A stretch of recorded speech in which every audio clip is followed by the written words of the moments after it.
This is the first interview where I've actually had two people at the same time, so bear with me, guys, all right? I'm out here with Propain and the one and only Slim Thug the Boss. What's up with it? I had beef with I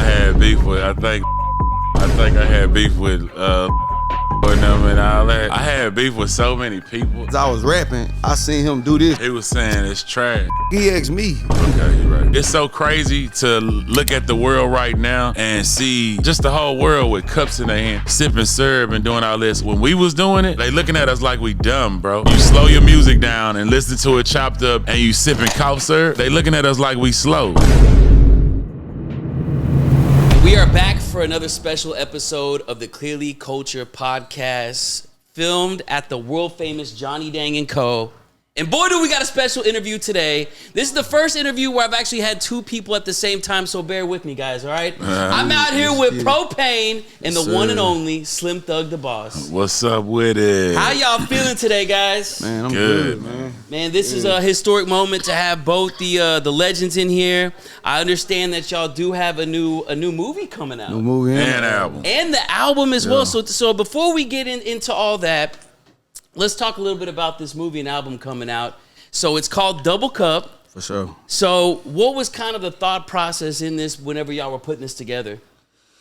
Well, really, it was just an idea I had about doing a movie a while back. And one of my good friends I grew up with, he was able to put it in co-writing and put it in script.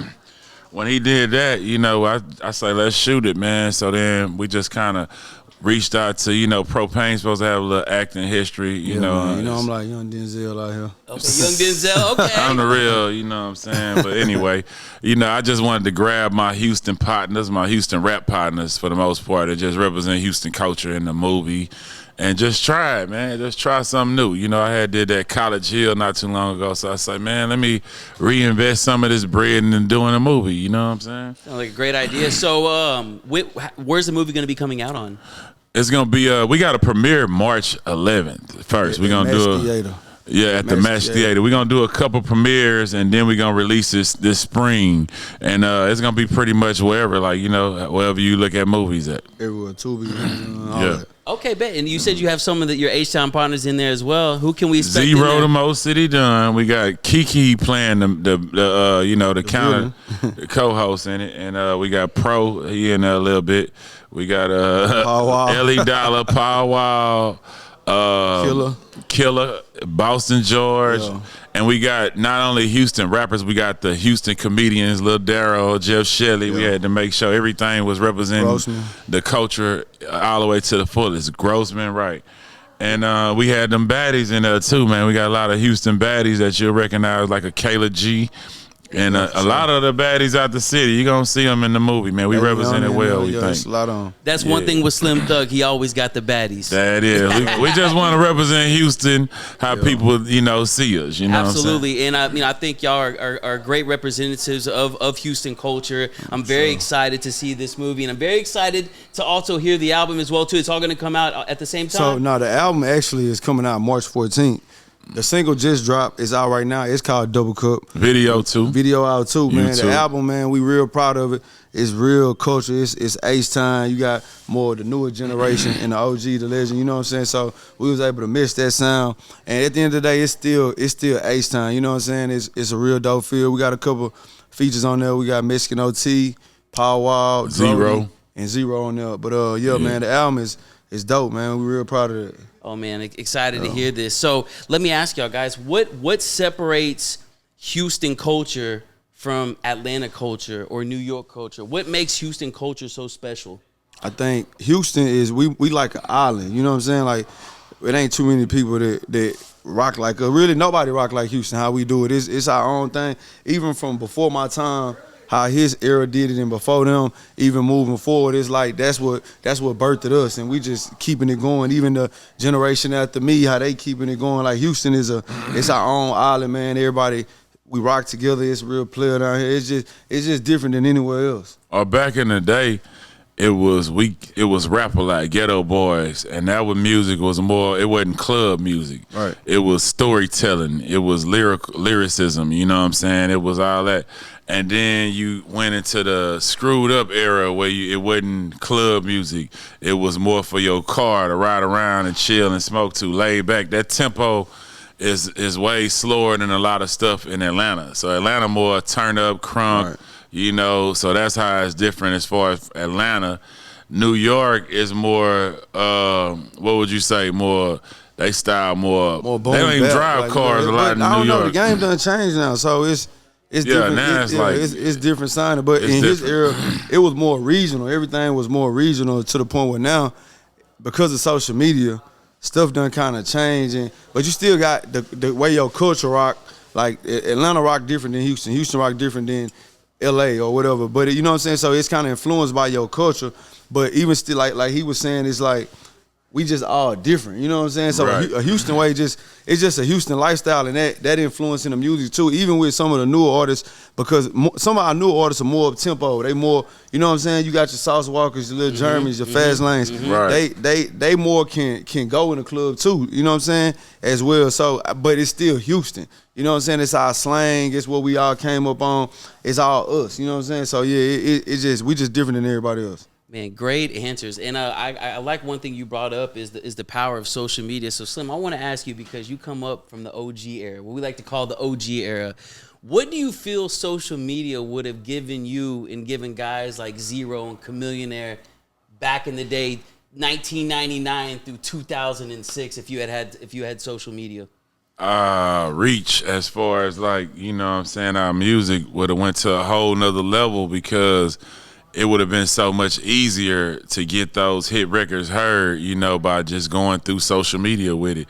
And that day you had to actually pull up, you know, they had to actually purchase your CD personally to listen to your music. It wasn't no streaming where, you know, you can just search somebody's name. It don't cost you nothing. You know, you had to actually be a real fan and pull up, buy the CD to hear that artist. You know what I'm saying? So we had social media to just get a world of commercial of what we do. I feel like the success would have been a lot more bigger. Yeah, for sure. And, you know, I want to get also into how y'all got into the game. You know, I know that, you know, both of y'all are very documented people online, but for some of the people that are watching this, that do know Slim Thug, that do know Propain, Right, but may not right. know the history. Slim, I'm going to start with you. How did you get into hip-hop? How did I get into hip-hop?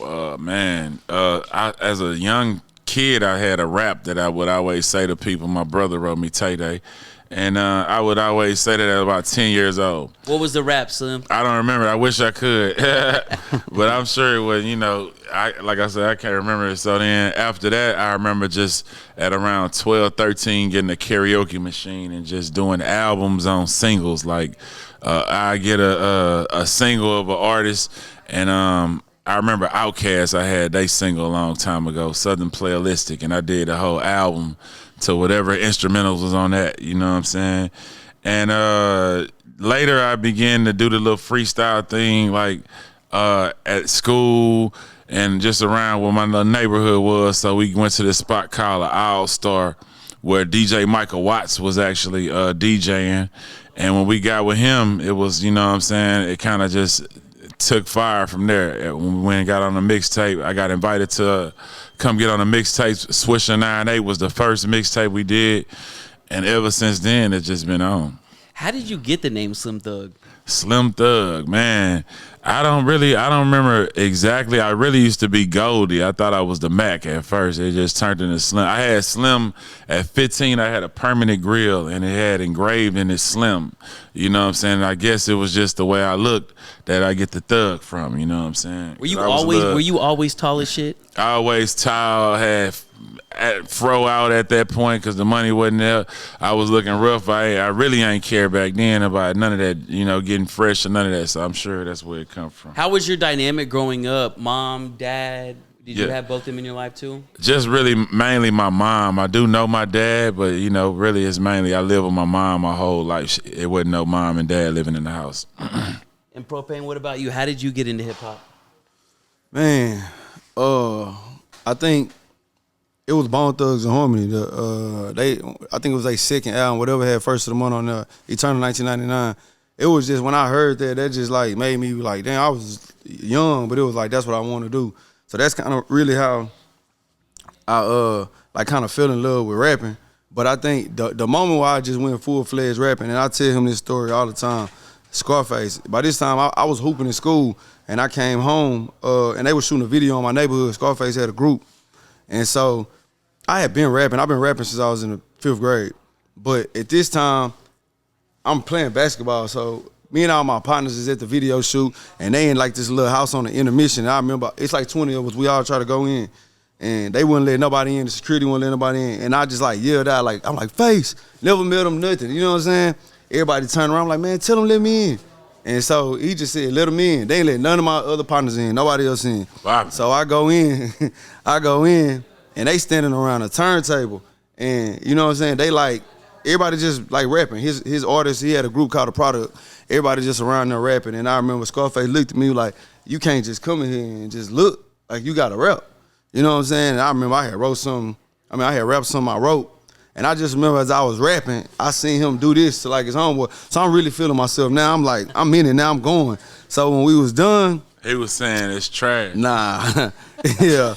When we was done, he was like, who you with? Who you signed to? I was like, man, I play basketball. I'm not signing nobody. And he said, I ain't never seen you hoop, but I guarantee you gonna make more money off rapping than you is off basketball. From in that moment, I went and told my mama, like, I quit. I don't want to hoop. I went full-fledged to rapping.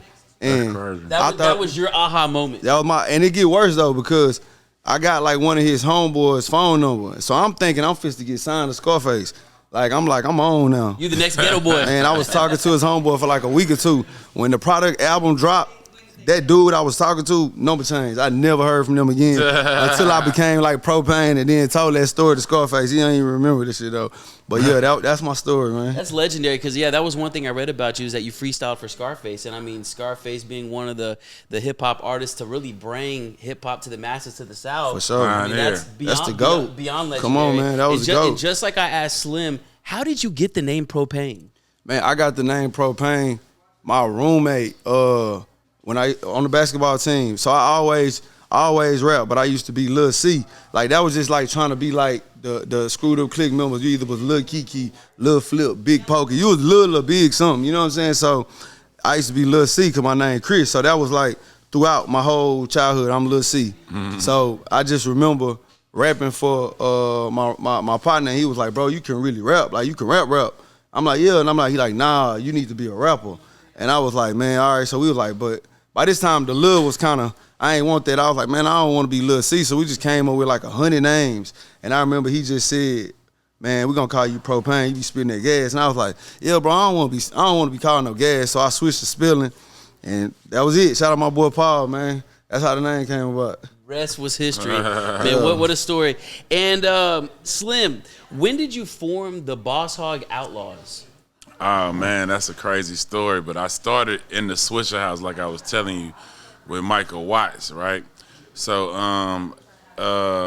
it was at some point where I felt like I had to get my own little thing started, and that's when we did the Boss Hog Outlaws. I would say that's 2001 or 2.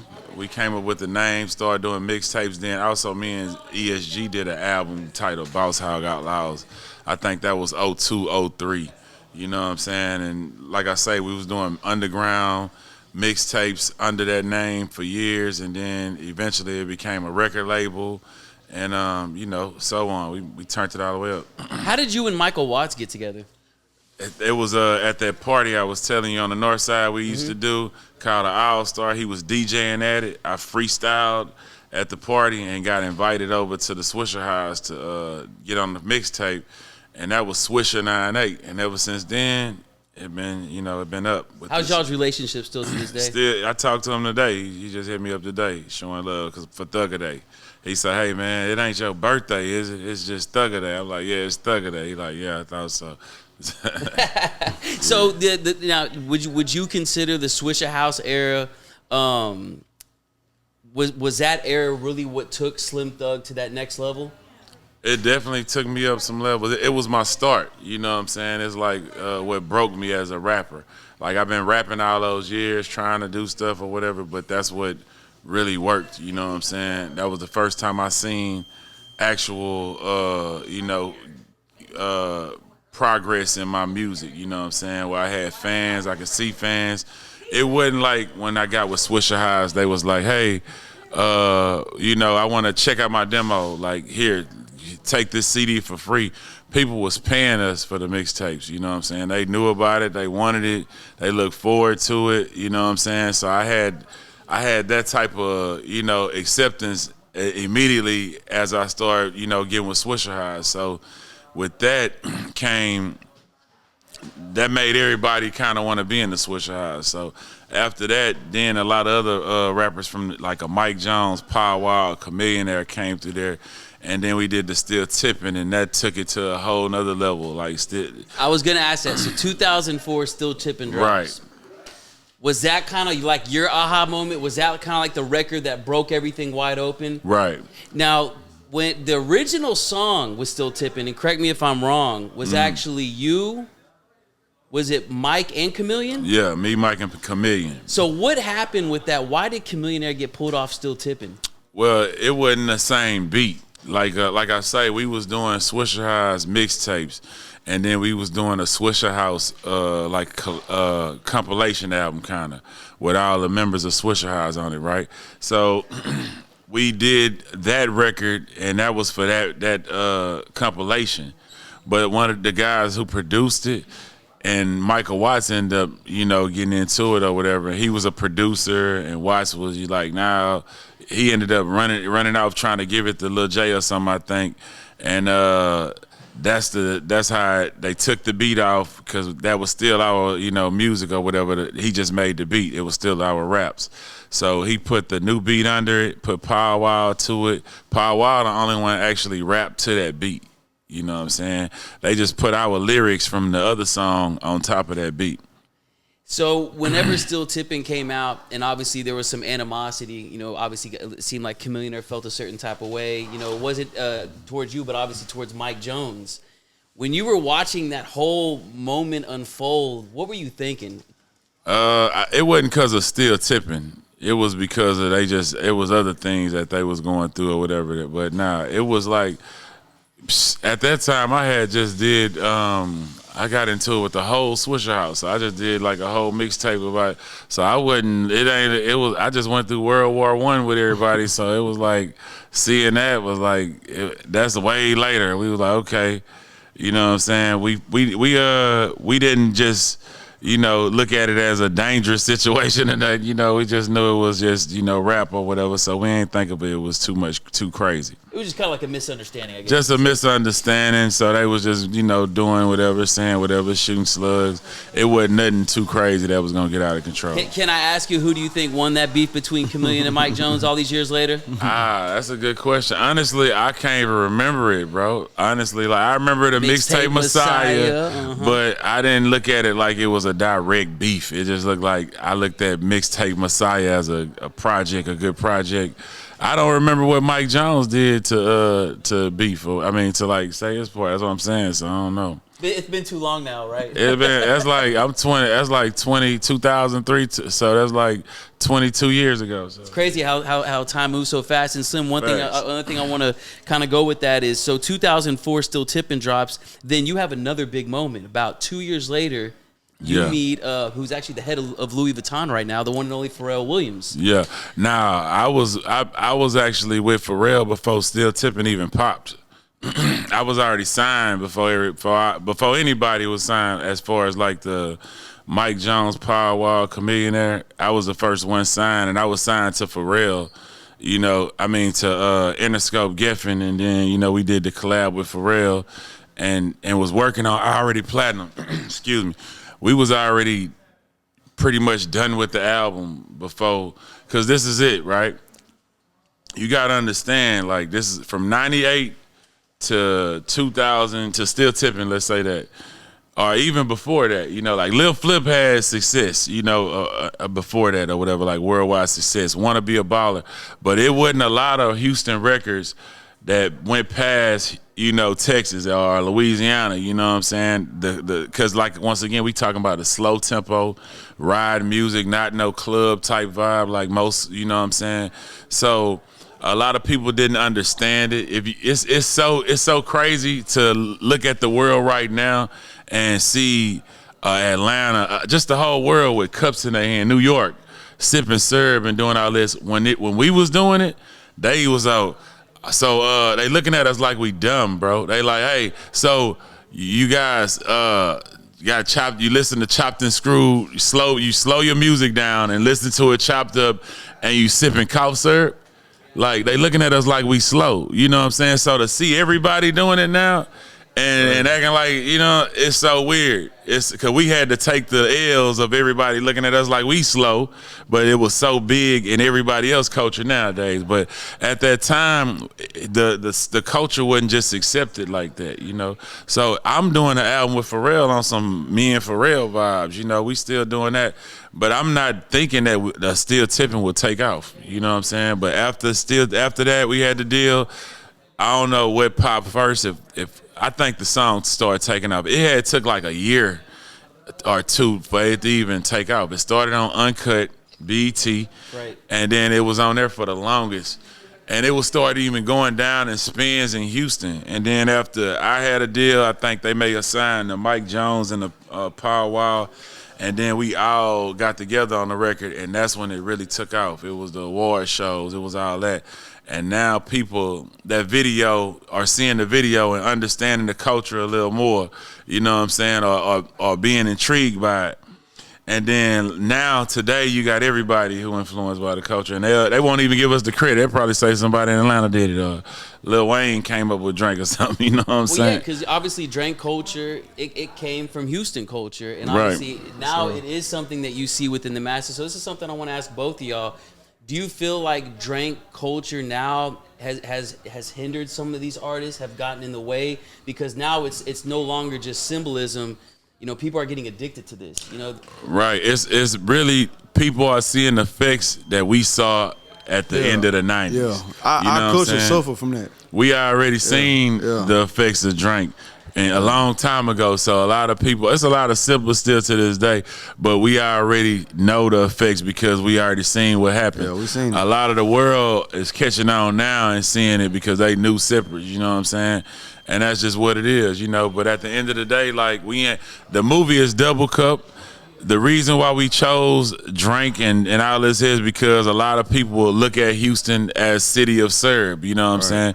It's a dramedy comedy. We're not telling people sip syrup. We ain't, promoting it. We just wanted to do a comedy about it, and basically the movie Double Cup is me in jail, right? And then I hear Kiki and Al D, in the background speaking about, hey, man, when I get out of jail, you know what I'm saying, we gonna have the original bar from back in the day, like, you know what I'm saying, like what people was rapping, but Fat Platinum was sipping on.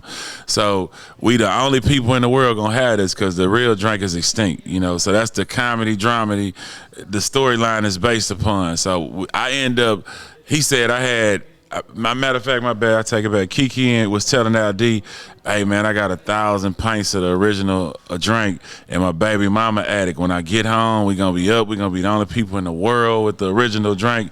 The rappers going to pay whatever, And I end up getting out before him. And then I told Pro what I heard. We end up moving in on a lick, you know what I'm saying? And that's the movie. We wanted to base it around some Houston culture, you know what I'm saying? So, and let me ask y'all too, respectfully, do y'all both still sip? Nah, I don't sip no more, man. That's if I see, but really, because it's because it ain't the what we was sipping on. It's like, to me, everything now from the new era is fake. You know what I'm saying? Because that ain't what we was really sipping on. So it ain't gonna have the same, you know what I'm saying, taste. Or even if it wasn't that before, when it was that, I been stopped sipping just off of effects. Like, I'm a hustler. I can't be affected on tomorrow. And that was what Drink did. Kept you with an attitude the next day. It's hard to get money in the morning when you sip Drink the night before. You know what I'm saying? If you're trying to have a turned up morning. So that's what kind of stopped me. I do it on a party occasional, but every day, nah. I wouldn't. You're on like a workout tip too. Exactly, like exactly. Health is wealth. I mean, now health is wealth. When you get into this era of your life, respectfully, I just turned 40 years old in November. So like you start to understand that time is of the essence. You kind of take it for granted when you're in your 20s and 30s. Yeah. When you get into the 40s, you're like, I don't want to have a heart attack or have a stroke. Exactly. I don't want to be maybe another one of these legends that that kills over. R.I.P. Pokey and some of these other people that have had health issues. Maybe not directly correlated to drink, but just not taking their health seriously. So I like that, even though the movie is called Double Cup, it's just a movie. It's it's a drama, it's a comedy, basically. Drama, for sure. So we just wanted to connect the culture. We wanted to do something that, represented Houston or what people thought Houston is. And we just wanted it all connect culturally, you know what I'm saying? So it's not like we go sip some drink, we promoting this. Right. Yeah. And Propain, how does it feel to be working with Slim Thug and working with the OGs, you being, with the new era, how does it feel in the moment? Nah, it's dope. It's dope because it's like, when you're young and you see these rappers on TV or you hear them on the radio, and that kind of inspire you to, that's what you want to, that's what you want to do, what you want to be, then to actually get to that point where you working with them and it's like a mutual respect. You know what I'm saying? That's like a surreal feeling. That's dope, though. But like me and Slim, we already had a good working relationship over the years. We got a lot of records together. So that's why this album is so organic. It's like, we already been rocking. We already been making dope music. So it's like, now like the album just flow. Like we just, you know what I'm saying? Going at it on them over. Oh, man, I can't wait to hear it. And Slim, I got another question for you. So obviously, right around the time Still Tipping, had came out and you getting the deal, even before that with Pharrell, there was also a big magazine cover that came out, and that was on with the Source magazine with the historic Houston culture. With everybody from Houston on there, right? Yeah. Take me through that day. Where was that shot at, and what was some of the conversations that day? Anything you can remember from that day that you can bless us with? Yeah. It's such an iconic cover, bro. I could bless y'all with this. So at the time, I had beef with Zero. I had beef with, I think, Lil Flip. I think I had beef with Lil Mario and them and all that. I had beef with so many people, like pulling up to that photo shoot. Not only that, it was at J Prince Ranch. It was way out at J Prince Ranch. Yeah, so it was a real moment in there. I think honestly, that's what, I don't know for sure. I don't remember if that record was done before the shoot, but that might have inspired the Knocking Those Down record. I was just about Pimp to get C seeing that it was so separate that day, you know what I'm saying? Because he could probably tell that we wasn't, clicking with each other, messing with each other. And that probably inspired that Knocking Those Down record on the cool. Who really so was it Pop? It probably was Mike and Cam too, right. So was it Jay himself that kind of put that whole moment together with Source? I believe so. I don't 100% know, but I believe that it was a Rap-A-Lot production. And you bring up that you had beef with Ro, you had beef with Flip. Let me ask you, Slim, how did you get from around that? How do you get away from feeling like that and separating your feelings from like you actually having relationships with these people, and especially all these years later to still be cool with them? Man, I would say it's that Knocking Those Down record again. It was Pimp C saying y'all playing, tripping, and then I ended up running in a row, I think, at Big Mo funeral. I can't clearly remember. But and I think that's when we just was like, man, whatever. We ended up doing some music together, associates, and that's like we got a whole catalog together at this point. We got hits together, and it's a great example of what when you put bull to the side, you know what I'm saying, what you're supposed to do, get some money together. You know what I'm saying? We got together and made Houston history with the records we came up with. So that's what most people should learn from. Same with the rest of them. Like, nobody beefing today. We all brothers today. You know what I'm saying? And then looking back at it, it ain't good to have that in your catalog. because you want to jam your catalog and you don't want to have to skip songs because you ain't on that no more, or not be able to represent no project, or not even just want to hear that project because it was on that. You know what I'm saying? So, like you said, getting past the bullshit, because what we have and what y'all have in the culture and what y'all done for the culture is bigger than beef, right? Way bigger. So let me get both of y'all's stance on this. So what about the situation still with Zero and Trey? How do you amend that? I tried to be the knocking those down to that situation, but that's more deeper than that's more like some family shit. So family. That's like it's just me. one I of them can't tell you nothing about well. your. My actual brother is cool with Trey, and he was the one I tried. I was like even going social media trying to, do like my Pimp C version of knocking those down and get them together. But I don't know all the details, you know what I'm saying? Like I'm cool with both of them, but I don't know all the background of it, where I can even insert my, So I just say, you know what? My brother called me like, hey, bro, stay out of that. I said, all right, that's that's just one of them situations where you just got to let it play out. You know what I'm saying? You got to let whatever happen gonna happen with them. When y'all saw the video, like we all saw on TMZ, though, what feeling did that? What did that make you feel to watch Zero, get kind of cornered, and beat on, basically, and put in that situation, even if it's family or not, I totally understand. But just from the optics of seeing that happen, what did y'all feel about that? Seeing that happen? I don't want to even talk about nothing like that, but I ain't see it on TMZ or nothing like that. But I just didn't like that any of the situation happened. Whether period, it shouldn't have never happened. Yeah, that's just the city. We just, you know what I'm saying? It's our city. Them all our legends, bro. Yeah. You know what I'm saying? It ain't never that see serious. Everybody together and working, exactly. Especially all these years later. Yeah, it ain't never that serious. And one thing I want to ask both of y'all too, for someone that's going to be watching this right now, and let's say they're an up and coming artist or maybe a producer, and they want to get into the game. What's some words of advice, Slim, that you could give somebody? And same with you, Propain. Consistency. 10,000 hours, 10 years. Consistency, man. You just whatever you want to do, 10 years. Yeah. It takes 10 years. You should look forward. If you can't be passionate about it for 10 years, it ain't going to work. If you can't be disciplined enough to give it 10 years, never getting no money off of it probably ain't going to work. Yeah. And if you're really serious about it, you should be patient enough to wait 10 years for it to work. And that's whatever it is. If you have success before that, you blessed by God, but outside of that, you should look forward to having to put 10 years into whatever you want to work. You know what I'm saying? So that's what I would be my advice. Consistent, man. I would say just showing up, bro. Daily. Being consistent, you know what I'm saying? Always show up, because it's a marathon, you know what I'm saying?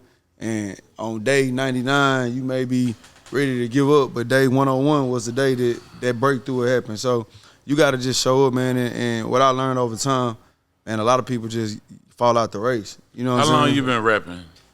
How long I've been rapping? Yeah. Like actually been a known rapper or just? Yeah, just rapping, period, whatever. I've been rapping since I was in 5th grade. I've been probably known. How often do you go to the studio right now? All the time. I can't. Exactly. Yeah. Like every rapper I know right now is at the studio like it's an actual job. It is. You know what I'm saying? If not longer than 40 hours, you know what I'm saying? Yeah, for sure. So if that's what it takes, though, it takes the consistency. It takes the, even when you got it, even when you had success, you still gonna have to go in there like it's work, or it ain't gonna work. You know what I'm saying? For sure. And so what makes a rapper a rapper? Man, just I think a rapper is somebody who can deliver, deliver something that entertains people, that tells a great story, that people are attracted to. That you can say something that people are gonna listen to. You a rapper, but at the end of the day, I think that it's all kind of level of rapping. It's it's just like school. You got 1st grade, kindergarten, till you got the graduating class. You know what I'm saying? And that's what it is. So it's all kind of levels of rapping. But I was talking. So when you say what make you a rapper, when you detail that for me. What makes, when I say what makes a rapper is like if someone goes like, hey, that's Propain. Let's say the other person may not know you. Like, who is that? Man, he's a rapper. Okay. What would make that person a rapper? Like, what is your textbook definition of what is a rapper? I think a rapper is someone who put out product, one. You know what I'm saying? Someone that got, I ain't gonna even say they got a talent, but just they make music, they put out a product. Now, let's say this. Nigga, he asked me. Okay, you right. Go ahead. I'm gonna say my opinion after go. You know what I'm saying? They put out music. You know what I'm saying? They relay it to the people. They treat it like a job. You know what I'm saying? They continuously work at it. That's what I think will make you a rapper, not just somebody who just rhyme words. All right. You know what I'm saying? Let me say my definition because I had to think about it. Okay, a real rapper can pay his bills with rap. You ain't no real rapper until you really can pay your bills with rap. If you ain't getting no money from rap, you just a trainer to be a rapper. You know, you a rapper in training. I ain't taking away that you ain't trying to rap, but a real rapper gets enough money to pay their bills. But what about the rappers who was once getting enough money, but now they not getting enough money to pay their bills? They out of being rappers now. You retired now. If you can't get paid from it, you gotta retire. I think that's when it don't make sense. Like, you can do it for fun, right? But are you a real rapper? It's more of like a hobby at this point. It's more of a hobby at that point. Right. Okay, so are you a professional rapper? Or you an aspiring rapper? Them are the two different ones. So if you making money and you able to support yourself and support your lifestyle off rap, you are a rapper. You are a professional rapper. Right. If you work at your craft and you grinding towards that, but you're not making no money, you putting in your time, you an aspiring rapper. Right. You know what I'm saying? But I would still say you a rapper too, though. Right, you know what I'm saying? It's just different levels. Yeah, it's like 25 fitness in the NBA. Right, it's kind of like because you don't want everybody, like a lot of people do try to lay on that. Like, I'm a rapper, but you ain't really getting no money doing a rap. Are you really a rapper? That's a good question. But because that would be the same thing with whatever you say. If you cut hair, are you really a barber if you're not really, getting paid cutting hair? You know what I'm saying? I think it's or is this a hobby? You know what I'm saying? You got the talent, so you can rap, you can cut hair. Yeah. You do know how to do this, you know what I'm saying? But are you to be a actual artist, an actual rapper? So we saying you need to bring in something, you know what I'm saying? Bring in income, you got to put in the work. Yeah. But you got some people who just cold in the motherfucker, they don't really make money. They probably don't even try to, but they got a talent and they super cold at it. So, you have the talent to rap. You can rap. Yeah. And I got a good question for both of y'all because, like you said, if it's not really bringing you money and this is kind of a hobby. But when y'all first starting with you, Slim, what did you get for your first show and your first verse? Man, that's a good question that I won't remember because I smoke weed every day. Give me roundabouts, over or under. I would say around show-wise, it would have to be $500 to $1,000, like, because we only doing mixtapes, but I'm in high school, so this is great money. Great. Yeah, it's You great balling money. in high school. Yeah, I'm balling. So, but I think it started out around $500 to $1,000, something like that. Like, because at first it was like, I'm gonna tell you how it went, and this is probably why I had beef with everybody. So it went. I would get like a $500, like we would all get like the same price. Now we'll pull up into these shows and then it's like Slim Thug and the Swisher High. Hold up, cuz. And then they got me doing more songs than everybody. So I'm like, hey, you gotta run that up, kid, and that's probably So that's what it started as far as like the shows. What did I charge Mad Hatter for Down South in 1998, 99 that was? I don't know. He gave me something, though. You got to ask him. It wouldn't be nothing crazy, though, because it wasn't never about, like when you're working with professional rappers, let's say. It's never about the money. Right. You know what I'm saying? It's just about, making a great song. That was your first paid feature? Man, that's a great question that I doubt it. Crazy. I doubt it, though. Bro. I doubt it. That is. That's. But it could have been crazy. It could have been that or Brazen Phase could have been like one of my first paid features. Crazy. Man. Yeah. And from your $500 first featuring show that you got, how much does Slim Thug get now for a feature or a show? Oh man, we gotta get about. Really, I don't even like doing features in the streaming world because it's a little trick scam thing a lot of rappers like to do. They like to put their song at the top of your Spotify and all this here. So primary, it's called the primary, right? Yeah, the primary. Yeah. So I ain't even like doing it. It's a different type of, thing. So I need about 20 bands for each one, the show and the feature. Yeah. And Propain, what was your first show and feature price, and where is that price now? Man, my first feature, I don't remember who it was. I think it was like the dude gave me $500 for 2 songs. And you couldn't tell me shit after that. I thought it was over. I don't remember my first show. It probably was a couple $100. I don't know. And how much is a Propain feature now? We got to talk budgets. You got to talk to D-Boy. We got to see what your budget like. That's right. You know what I'm saying? It's worth it though. What is it? Yesterday's price Yeah. is not today's price. Every day, and as long as I keep running this marathon and keep making moves like this movie we fit to drop and this classic album we fit to drop, it's going up. We just upping the value, man. We just, you know what I'm saying? We trying to make it legendary. It's a moment every time you deal with Propain. And see, Slim, one other thing I want to also ask you, because you know, me being 40 years old, I grew up listening to Respectful. I'm also a fan of Slim Thug, the boss of the North. So I want to ask you, because you got to be around both DJ Screw and Pimp C before they both passed. Right. What is one good memory you had of each of them, or maybe what is the best words of advice either of them ever gave to you? Something that still sticks with you to this day. It definitely wasn't no advice, but it was meeting DJ Screw, and while we was shooting, I think the Dirty Third was that the first time or something, I believe. And that was probably after the Brazen phase, the initial song that made, North and South Side, Plex stopping, the city come together. So meeting DJ Screw after that, and knowing, and then he even put me on the Screw tape after that. So it's like knowing that, we part of the bridging the city together is always gonna be a cherishable moment. And, for me, to be a part of that, that's like something I hold high. Secondly, Pimp C, just to, man, it's kind of what he said. When you ask him about working with me, I grew up listening to Pimp C, UGK, so to have them as embrace me in music, from music just to even outside of music, and call me and give me game and just real conversations.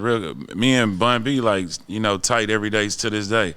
But just to have that happen is like going to the pros and, you know what I'm saying, getting accepted by the people you grew up, who made you want to do it.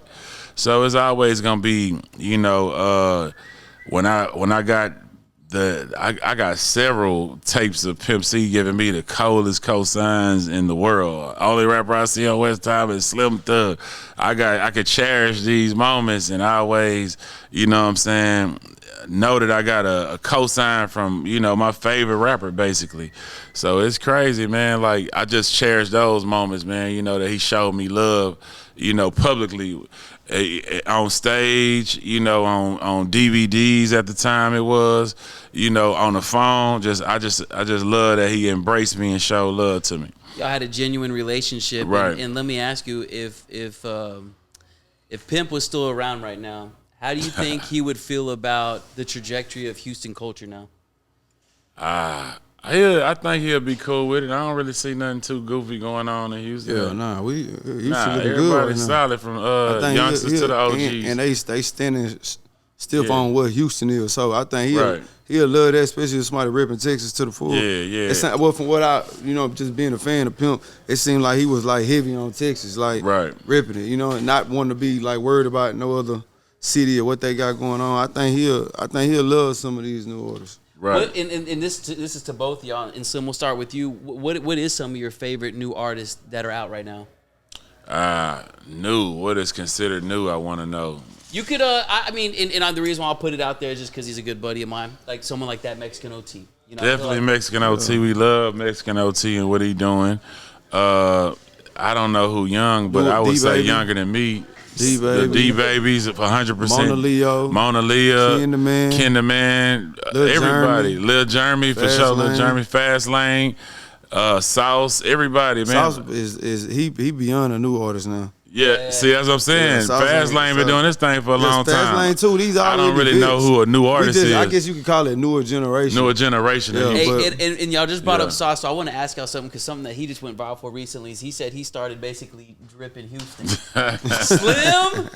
I talking about Slim. Slim, come on, because you've been with the dripping. Yeah, I mean, at the end of the day, man, you know what drip is, and you see my client. Everybody see me over the years with what I do. Do I take it to the level of Sauce and have a $10,000 outfit? No, he can have that. He got that. I would say that. But I definitely add drip to the hog life. I like to wear my own stuff pretty much. But I definitely would have Louis shoes on. Louis this, Louis that. A lot of the designer mixed in with my own stuff. What's the glasses you're wearing right now? This Louis right here. This Louis Cactus Jack representing Scott, Travis Scott. You know what I'm saying? Shoes too. You know what I'm saying? Just all that. We always add a little bit. You see, just a little bit. You know what I'm saying? Just a little bit.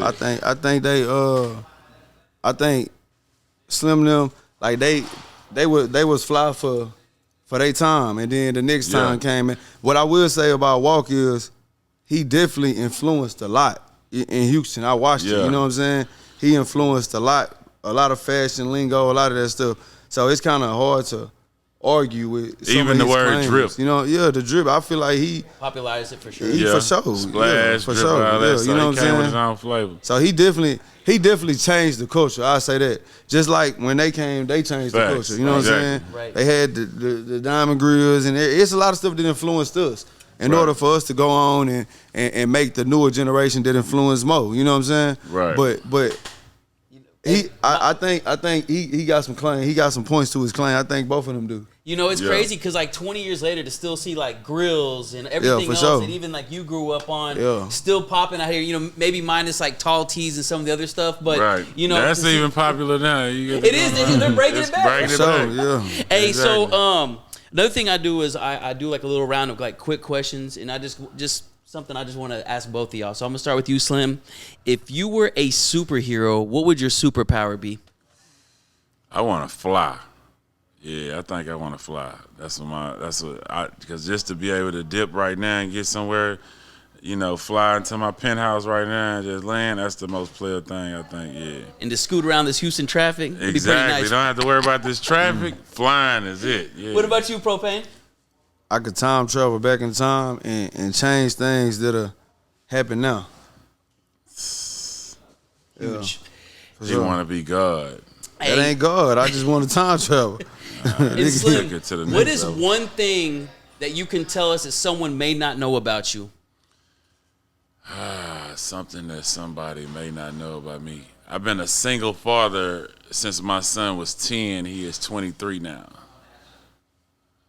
I don't know if they probably think me and his mama together or something. Now I've been having my son since we was 10. Ain't nobody sitting around here thinking that, man. Nobody was thinking Ain't nobody thinking that. Well, what else then? Because I be on the ground. Everybody know me. I didn't know about that. A lot of people don't know that. I didn't know that. Yeah. How many kids you got, Slim? 3 boys, and I'm fixed. I say that. That's something nobody probably not know.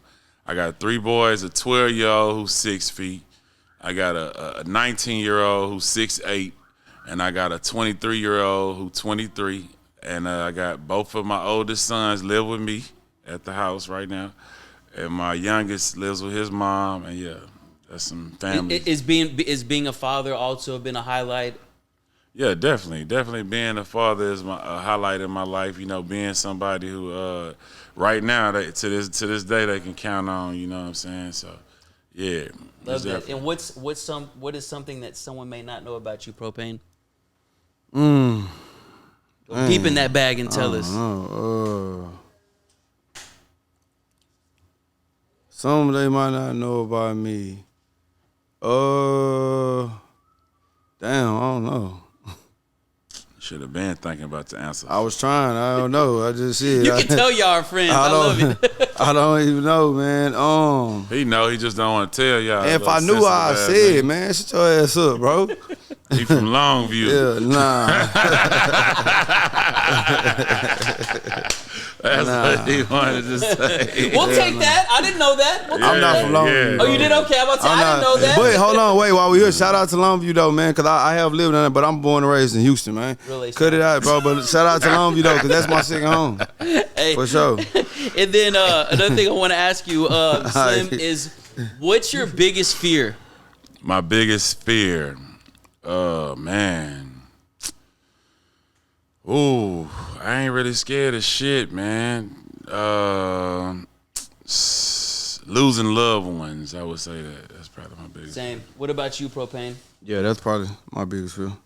Losing loved ones, Yeah. right? Or It's just so the ideal, Yeah. the ideal of time, and just like The you know what I'm time, saying, you growing know, older, these- it's just you know what I'm saying. It's just weird. Yeah. What's your biggest regret, Slim? My biggest regret. I'm damn Getting near dumped by perfect. that singer. You say what? Getting dumped by that singer. Getting dumped by the singer. The singer. She must regret the day she left me. What singer was that, Slim? Getting dumped by that singer. Yeah. Big I Slim didn't bring still it up. outside. Propain did. Thank you for the alley-oop, brother. Slim's still outside. Now, I don't really got no regrets, you know what I'm saying, at all, actually. What about you? Biggest regret? I don't really got no regrets, man. I just think if I could, it's just a lot of stuff that I would tell my younger self that I know now that I would have myself do. You know what I'm saying? And one of them being stay consistent, never stop. You know what I'm saying? Just stay at it. Like it's a long game, and stop worrying. It, when I was probably like 10 years ago, what ain't gonna happen the next year or the next year. It's like it's a long game, bro. What's gonna happen? Gonna happen. Just put yourself in a good position by continuing to work. That's right. Right. And Slim, we're going to get some positivity going, I promise. Always. What is your biggest success? My biggest success to me is being, like I say, a single black parent, being black owned, owning my masters, and you know, doing it not following everybody else's way and doing it the independent way, and being a pioneer in that and an advocate for that. You know, as far as like music. Love that. And what's your biggest success, Propain? I think my biggest success is being a father. Like, I take pride in that. But I think just musically, man, and I was thinking about this the other day. So I think whenever you want to be great and you chasing greatness, you ain't never really satisfied, at least myself. Facts. I always feel like, dang, I could be doing better or I could be bigger, all that, you know what I'm saying? But the other day I was just thinking like, damn, it was once upon a time, like I was in my mama crib, in my room, and really wanted to be a rapper and just wanted one or two people to even hear my music, you know what I'm saying? So to look back and to see this is exactly what I'm doing with, man, some of the niggas that I just play the shit out of these niggas' music, you know what I'm saying? And it's like, to be in that position, I think when we so focused and we visionaries and we want more, we don't really stop in what we done and accomplishment shit. And sometimes we'll get lost from that. And I think that was just riding home, I was just thinking like, damn, bro, this is where I used to wish to be, and I'm here. Even though I still want more, it's just sometimes you gotta reflect and like, damn, like I did what I said I wanted to do. And is your mom proud? Oh yeah, for sure. My mom used to help me write on the CDs and shit when I used to pass some bitches out. Mm-hmm. So yeah, for her to see this, you know what I'm saying, and to see me still at it and being able to do things for her. Boy, I seen you with Big Slim. I'm so proud of you. Never. Never. Never. She like, oh yeah, You that know dude what I'm went saying? viral. You better stay away from him. Yeah, man. Yeah, that shit just dope, man. I bought my mama a Tahoe. Like, we just gave her the bread Hey. for go get her a new Tahoe. That's just like, that's our rap, bro. You know what I'm saying? Beautiful. You know what I'm saying? So, I know she probably look at this situation like, damn, I remember when he was writing on the CDs to pass them out. And when I told her I was, after the Scarface shit, I quit hooping. I'm doing rapping. You got your mind. You know what I'm saying? But I stayed with it. And shit, obviously I made the right decision. Consistency led to longevity, and that's for both of y'all. And I also got another good question. Slim, what is one thing you can't live without? One thing I can't live without is gas guards. I need the weed. That's one thing I can't live without. What about you, Propain? Faith. Yeah, just You have gonna say faith, the Christian answer. Just have We faith, could have bro. said that God. No, I'm tapped I in. said faith, I nigga. said This- the rapper. You that- want to say the Christian answer? Nigga, he asked me what I can't live without, bro. Faith. How that's fake, bro? You should have said my girlfriend. You throwing the plug in was fake. And Yeah, that was a fake. You know what I'm saying? You did a whole plug. You did a whole commercial on this bitch. But I'm fake. Though. Nigga, I gotta smoke. Nigga. Smoke, kid. Hey, come on, man. Hey, and Slim, one thing I seen you go viral on recently was some comments you had made about Drake. And what did I say about Drake? You know, I think it was in regards to that Kendrick beef, and basically, I think it's was basically the record label was pushing Kendrick's. Yeah. So hard when in reality, you know, Drake signed to him, and I think was renegotiating his deal. So it was almost like they were trying to throw salt on him to kind of bring his price down. Right. So I guess the question I really want to ask is, who do you feel won that beef between Drake and Kendrick Lamar? I think, for real, I'm a realist, I ain't gonna lie. I think Kendrick won for sure. That's a for sure win. I think it was a good fight, though. I think he did. And during the battle, Drake was coming with some heat.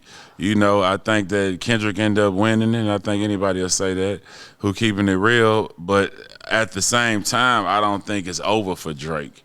I think that this is time to show resilience. This is time to show the superstar you really are. This is, you know, you can be at the top for so long, and you know, it's kind of hard to challenge yourself. You know what I'm saying?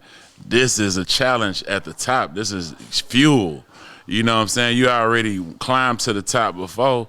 So the fuel of people, like, you got to understand where he's sitting at. He's sitting at the top of the world still to this day, the most streamed artist or whatever. You know, he got all the paperwork.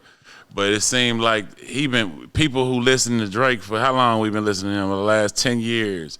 I was there for you through high school. I was there for you through your favorite parties. And now everybody turning their back on me. I help your favorite artist blow up and go sell all these records.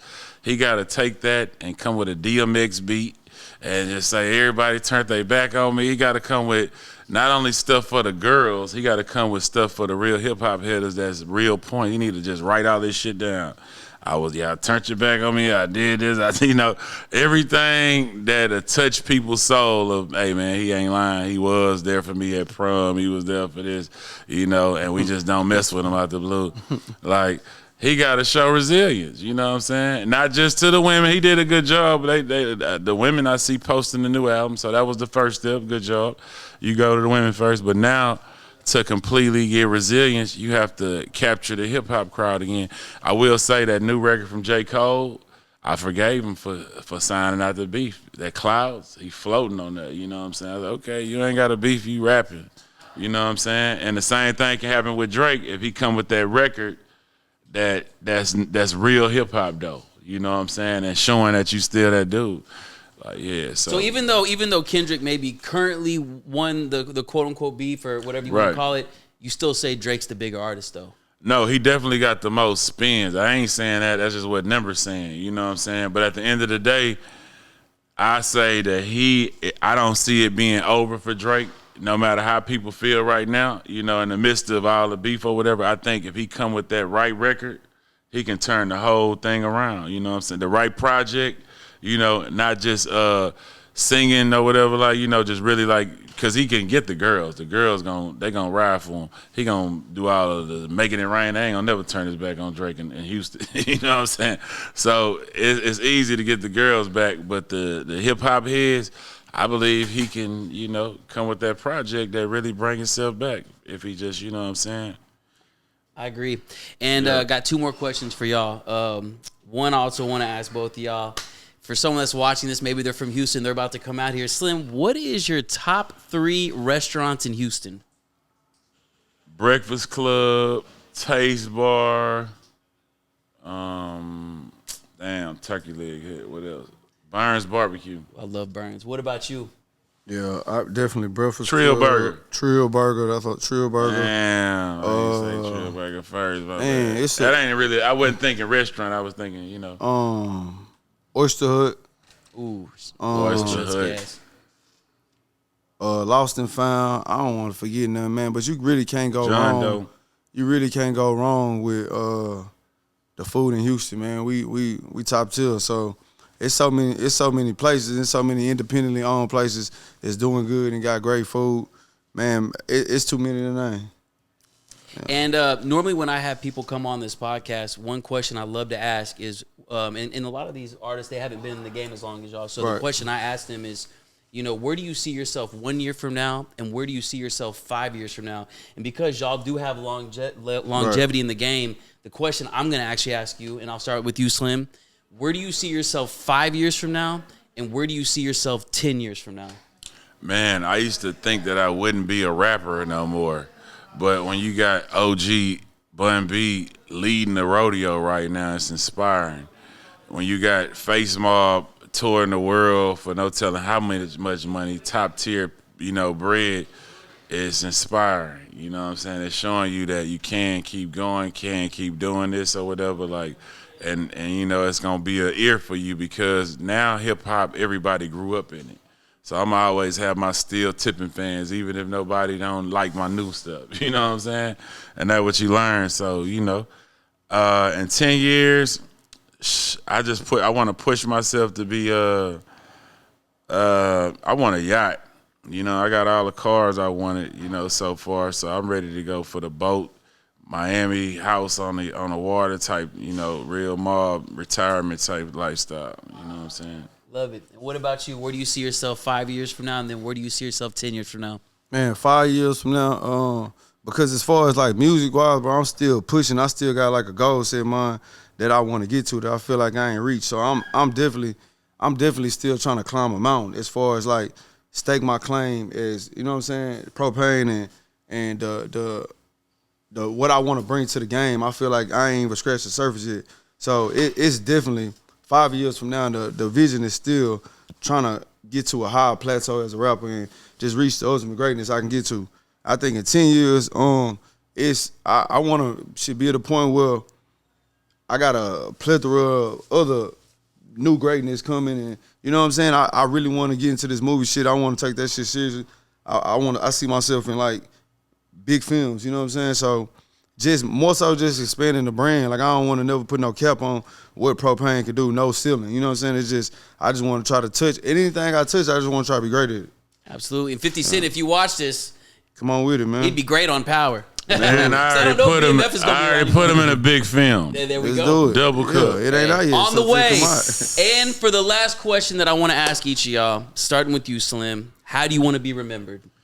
Man, just as a hustler, man, as a hard worker, a consistent, Houstonian who represented to the fullest, man. You know what I'm saying? Living that boss life. You know what I'm saying? A representative living the boss life. Love it. And how do you want to be remembered, Propain? Man, somebody who I want to be in a class of my own when it's all said and done, or what I brought to the game, what I brought to the culture, what I brought to the city, and just keep growing on that. You know what I'm saying? Absolutely. I got to say, this has been an incredible episode. I really appreciate y'all taking the time to come tap in with us. Sure. And on that note, we are out, clearly cultured, Slim Thug the Boss, Propain, Yes, Double Cup the movie and album on the way. And Yes, just sir. like that, we out here.